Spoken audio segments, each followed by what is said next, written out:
Assalamualaikum warahmatullahi wabarakatuh. Sampurasun para mancomania salam dunya. Tebang dangu deui alhamdulillahnya sareng aki di acara anu manehnya eta dongeng Suna anu dipadar di kanal YouTube Mancomania. Kanal anu medarkeun dongeng-dongeng Sunda Utamina karangan sareng dongeng Kidagarnya.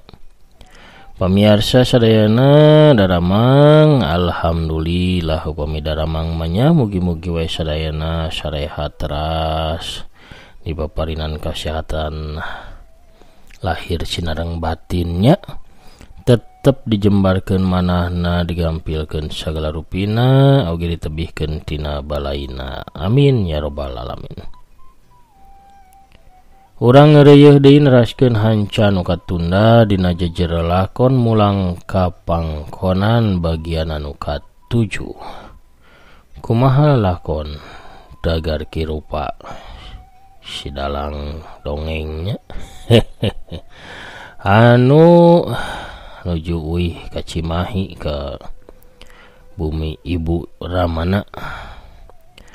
Urang keureuh deui kangge anu nembean pisan manco anu nembean pisan ngadangukeun mangga ulah asa-asanya kantun di subscribe wae di toel palebah tombol loncengna supados aya notifikasi upami aki neraskeun hanca dongeng. Hatur nuhun ka sadayana nu parantos subscribe, like, komen, oge share dongeng-dongeng aki. Mugi-mugi wae sadayana di paparinan kawilujengannya oge kabarokahan amin.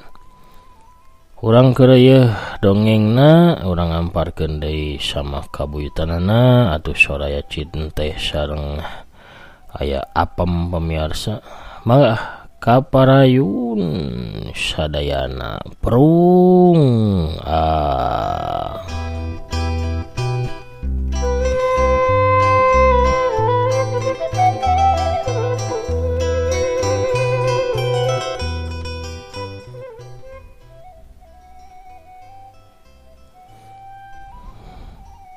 Harita Kirawanci haneut moyan Pakustara sarta Ibu Rianti keur badami duaan di patengahan.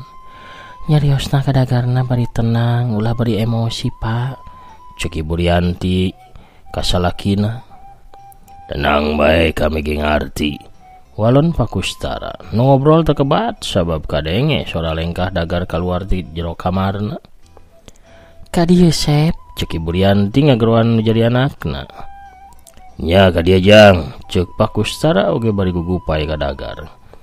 Dagar nyamperkeun ka kolotna. Rek sabaraha lila cicing di dieu, tanya Pakustara ka Dagar Kiropa. Opat atanapi 5 dinten pak, walon Dagar. Saleresna aya naon, Pakustara tumanya deui. Abdi teh liren di damel pak. Naon Sep, kadangu teh liren di damel. Bu Rianti negaskeun, sumuhun bu, abdi liren di damel. Maksud teh pindah gitu gawena di tempat sejen, tanya Pakustara bari neuteup seukeut ka anakna. Dagar tengah jawab nanya bapana. Bisa beralila Pakustara terus nyeleksek ku pananya bari nadana mimiti tinggi. Tos sababaraha dinten Dagar ngajawab rada lalaunan. 2, 3 atau sabaraha poe. Genep sasih pak, tapi ulah salempang pak. Salami genep sasih ngalakukeun naon bae Sep salami eta, kunaon Asep teh? Bu Rianti milu tumanya. Entos bu ulah didramatisir, walon Dagar anu asa beuki dipojokeun ku kolotna.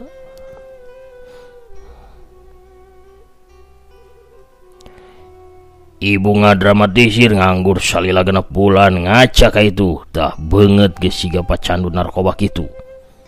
Pakustara ngagantawang ka Dagar Kiropa.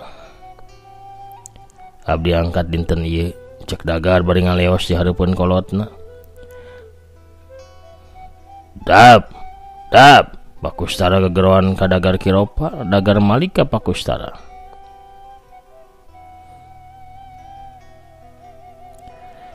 Bapak bagal terus ngulang hal anu sami, ngingatkeun abdi kana tugas, iraha abdi gaduh tanggal waler. Eta sakabeh pikeun kahadean hirup anjeun. Hidup terus ngulang kasalahan nu sarua. Hidup di jalan nu salah, kewajiban kolot pikeun mawa anjeun balik deui ka jalan nu bener.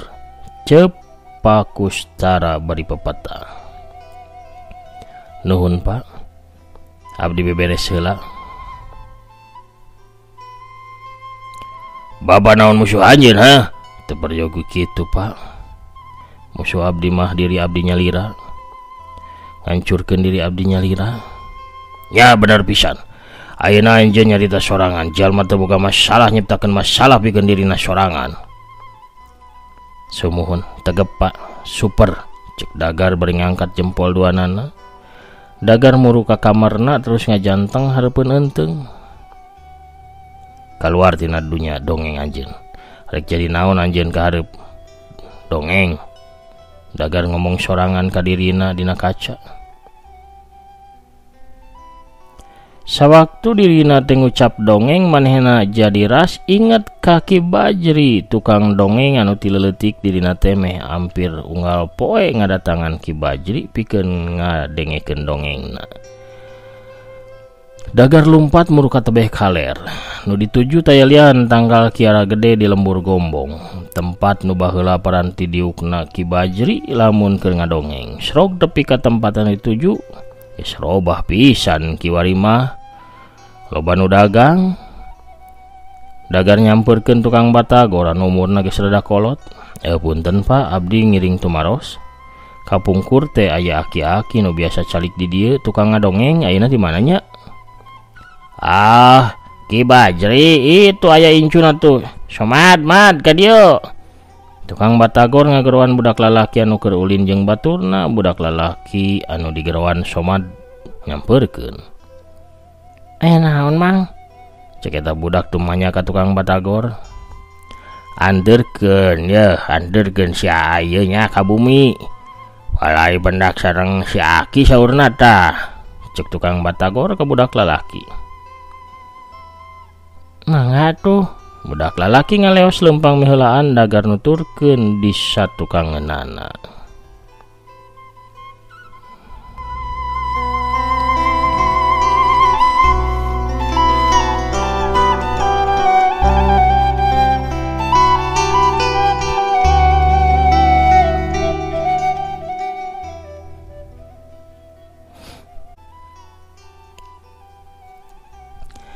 Kayan Ki Bajri geus kacida kolotna, buk jeung janggotna geus cawut-wut bodas ku huis, lempangna ge geus kudu disangkeh.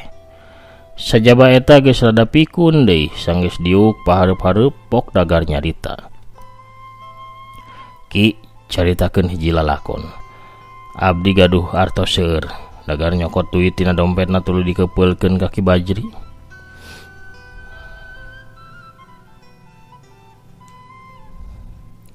Si Wanoja teh nyarios ka si pameget anjeun teu kawasan nu disangka. Abdi nyangka cenah anjeun bebas tapi nyatana kakungkung. Teras si Wanoja teh indit. Ninggalkeun si pameget teh jadi gandrung nguyung, galideur sikepna mimiti aneh. Anjeunna dipecat, anjeunna nyorangan. Kumaha kejadian saterasna Ki? Dagar cumarita ka Ki Bajri. Anjeunna nuju takdirna dijajah kalumpat kaleuweung pikeun hirup jeung sasatoan. Cumarita ka tatangkalan jeung tutuwuhan, hirupna bebas, nyiaran Laila dina sagala hal. Laila, cek Ki Bajri. Ki, ieu teh lain lalakon Majnun Ki, ieu kisah Dagar Ki. Cek Dagar ka Ki Bajri. Dagar saha Ki Bajri kerung. Dagar Ki abdi Ki. Jejak eta teh ninggalkeun kota tapi sanes kaleuweung Ki, tembal dagar deui.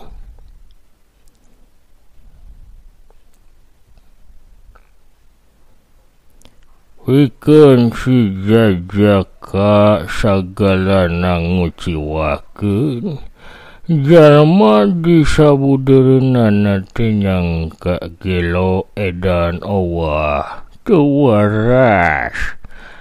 Kaisar marentah hukum jalma teu waras eta. Gubruskeun kana jungkrang anu lungkawing. Rahwana harita cangkat tina singgasanana. Hep ki hep. Terus Dewi Sinta teh gegeruan. Mana Rama kami.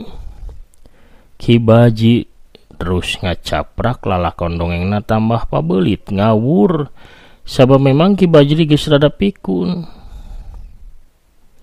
Aki teh nyarita naon ieu teh? Ki, nyarios naon? Dagar rada heuras nyaritana supaya si Aki ngadenge sarta ngeureunnan dongengna. Anjeun teh saha? Abdi teh tumanya kumaha kisah abdi Ki. Lalakon abdi? Lalakon naon? Maneh malingnya. Tolong, aya maling. Tolong. Anak Ki Bajri anu awewe nyamperkeun. Tenang Pak, tenang. Anjeun kajieu kurek maling, kami mah teu boga harta. Usir neng eta usir. Cek Ki Bajri bari tunjuk ka Dagar.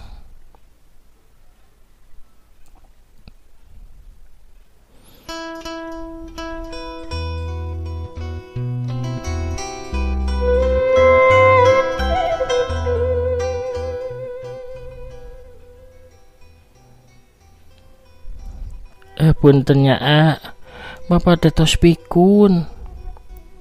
Aki, teras kumaha lalakon abdi? Anjeun moal daya kawani. Ka dieu tumanya lalakon anjeun. Anjeun mah jalma borangan. Jalma kecing. Sok caritakeun dongeng anjeun. Naon nasihat anjeun? Naon kahayang anjeun? Naon kahayang anjeun? Naon kahayang abdi? Dagar teh ngarasa hatena kageuing ku caritaan anak Ki Bajri. Sinta aya dina hate anjeun. Kunaon nyiaran kaleuweung geledegan? Pura-pura api-api, tukang tipu. Cek Ki Bajri ka Dagar Kiropa. Hate Dagar beuki bray-brayan caang. Dagar nyokot deui duit tina dompetna terus ditunda dina pangkuana si Aki. Satuluyna Dagar ngaleos gagancangan kaluar ti imahna Ki Bajri. Ki Bajri terus ngacaprak, lalakon dongengna tambah ngacapruk. Sabab memang Ki Bajri geus pikun.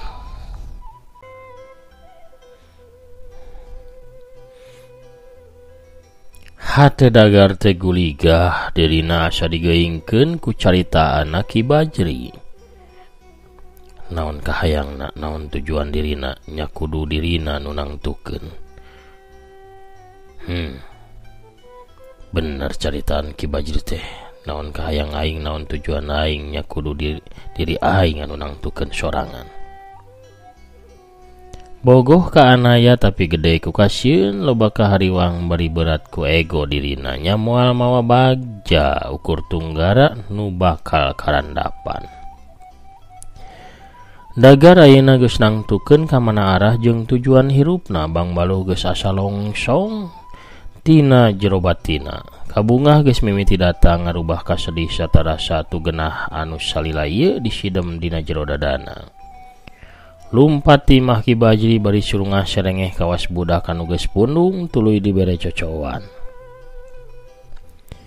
Unggal jalma nu patepung diajak seuri bari disapa langit karasa bengras dunya ge asa ngalegaan deui.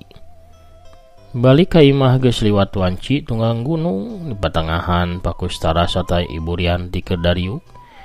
Di dinya ge nyampak Nini Emah indungna Pakustara. Nuker ngariung rada heran empo dagar balik bari paromana marahmai teu kawas keur ini anu kawas mega hideung anu angkeb pinuh ku pihujaneun. Saur Asep teh bade angkat. Nini Emah anu pangheulana nyarita ka dagar Kiropa.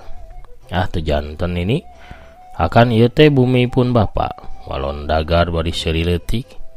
Pakustara mencrong ke anakna anu asa beda katempona. Pak, kenging dagar ngadongeng? Tanya dagar ka Pakustara. Samemeh Pakustara ngajawab Nini Emah kaburu nyarita. Sae Sep, sok atuh pedas carita naon?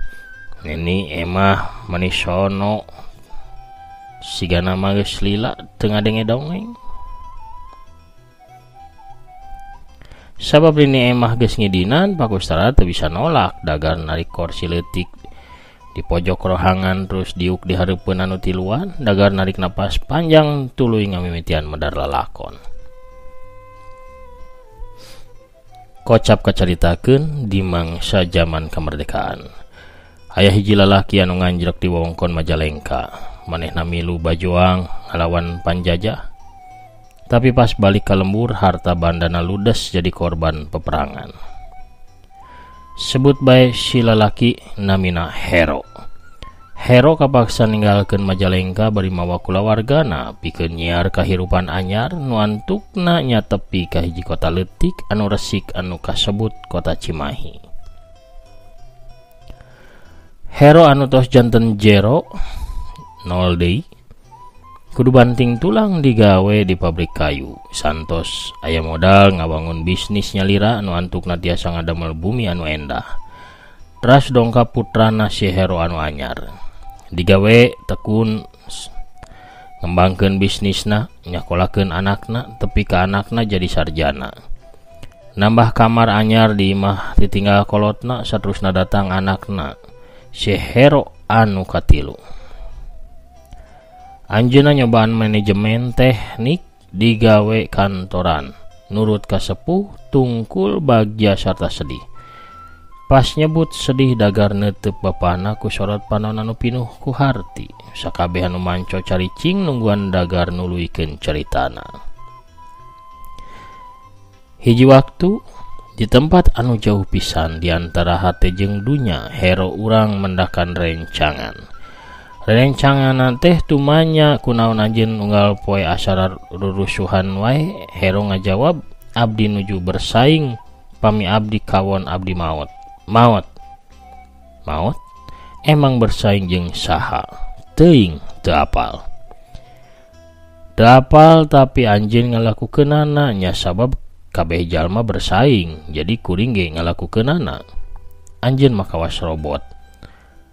Pohokeun we urang bersaing jeung saha, salila urang masih bisa menang. Abdi yakin anjeun menang terus. Henteu. Nu kadua, henteu. Nu katilu, henteu. Kaopat 5 6 7 8 9 henteu. Hartina anjeun jalma menengah, nya kuring jalma biasa bae kawas umumna. Anjeun sakitu banggana jadi jalma biasa-biasa bae. Pakustara ngahulang ngabandungan caritaan nu jadi anakna. Manehna surti sakabeh lalakon eta ngeunaan kulawargana. Kenging abdi sasanggeman deui, abdi teu ngaraos anjeun jalmi biasa-biasa bae. Ceuk rerencanganna Hero. Abdi jalma biasa. Tapi kela aya hiji nu nyarios abdi istimewa. Saha? Zaman budak. Nya zaman keur leutik sagalana istimewa. Zaman budak cita-cita mimiti diapungkeun, zaman budak kawas oray. Tapi hiji waktu ganti ku zaman dewasa eta orai ditincak pas palebahuluna. Zaman budak tiwas ancur. Moal aya deui nu nyebut abdi istimewa. Abdi hirup tenang. Salah, eta omong kosong. Pilih persaingan anjeun. Tempo nah bakal jadi anu kahiji henteu anjeun teh. Tempo diri anjeun. Saha anjeun nu sabenerna? Buka panon anjeun. Hiji mangsa dunya bakal nempo anjeun anu istimewa. Henteu abdi bakal terus lompat, terus digawe seuri nurut biasa-biasa bae. Dagar narik napas panjang, tuluy-nuluykeun cumaritana. Akhirna hero urang teh teruspan bersaing sapanjang hirupna. Terus hiji waktu akhirna maot lalakona tamat. Kunaon? Nini emah meh barang nyarita jeung Ibu Rianti. Kunaon-naonna?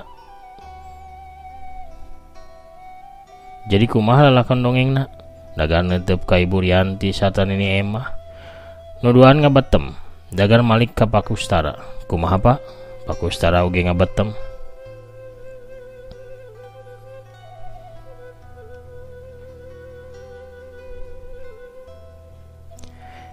Lalakon teh goreng di akhirna. Nya panungtung anu goreng. Ieu kisah abdi urang sadaya bakal ngarubah akhir lalakon. Dagar cengkat tina diukna. Ieu abdi Bapak. Abdi nya kieu. Punten.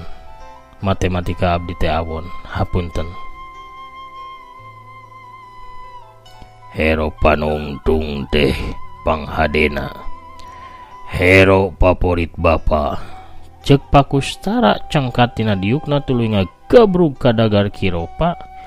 Bari ceurik ngaguk-guk. Pak Kustara sadar, salila ieu manehna salah. Salila ieu anakna kasiksa ku kaotoriteran dirina. Tina kayan kitu, kentreng-kentreng dihareup imah aya nu kutang kentreng. Barang diliuk si oreng tukang bajigur ngider ka belah dinya. Atuh kabehan jarajan bajigur teh hilap mesenkeun keur kidalang. Jajan heula pamirsa. Sakitu heula dongengna pamirsa sadayana, mulang ka pangkonan bagian anu ka-7 nya. Urang cekapkeun heula dugi ka dieu, urang simpen heula di handelem sieum gesan sampereun.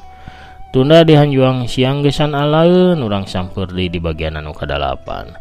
Hatur nuhun ka pamirsa sadayana anu satya manco satya ngabandungan oge ngarojong kana dongeng-dongeng Aki. Hatur nuhun pisan. Ayeuna mah Akina bade maosan heula nu tos lebet pairanana aya Teheni Suhaini ti Batam.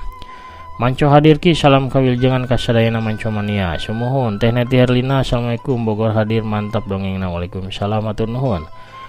Aya manah oge waalaikumsalam sauna alhamdulillah manco traski dongeng Aki mangga dilajeng dongengna mugia Akina sehat walafiat amin. Urang lajengnya Kang Jaya Sumpena di Jakarta Timur manco tras waalaikumsalam pidoan Aki hatur nuhun sami-sami.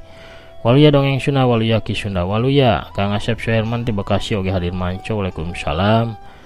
Alhamdulillah tos meradei carios mulang ka pangkonan hatur nuhun ki mugi Aki aya dina kawijahan sareng kawaluyaan amin. Mama Handri Maulana Karawang alhamdulillah dukar nembe hadir ki waluya sapapaosna hatur nuhun amin. Aya Teh Intan Ramadhani oge hadir Aki ti palihan Garutnya Teteh Tami Paliha oge pogo ti Ciamisna. Teilap Kang Setia Budi nya anu tras manco mania Tasik Pogot ki sauna bari ngopi atur nuhun. Kang Ade Soekarna hadir tras di palihan Bandungna Teteh Yulina Belia oge teh Tasiknya Hanupi sauna akiku. Sami-sami teteh aya Teh Rina ti Oman manco deki nu mawi ki cinta teh buta matak nyandak cilaka atawa nyandak bahagia di antara dua pilihan sumuhunnya. Kang Asep Sepuluh ti Cibuntu assalamualaikum ki waalaikumsalam hadir manco ki prung mangga atur nuhun. Celis di Tasik Malayanya pun tiwu teh hadir manco mania mantap sauna bari ngacungkeun jempol tilu atur nuhun. Kang Prabu Arjuna oge mantap selalu di palihan Banjar gitu oge Kang Agus Somanti palihan Garut meneko tras pokot. Teh Linda Imut oge siap manco tras sauna ti Bandungna. Sakitu heula panginten pamirsa sadayana anu tiasa kapihatur siang ieu aki namit mungkur heulanya. Assalamualaikum warahmatullahi wabarakatuh. Permios cag ahanca.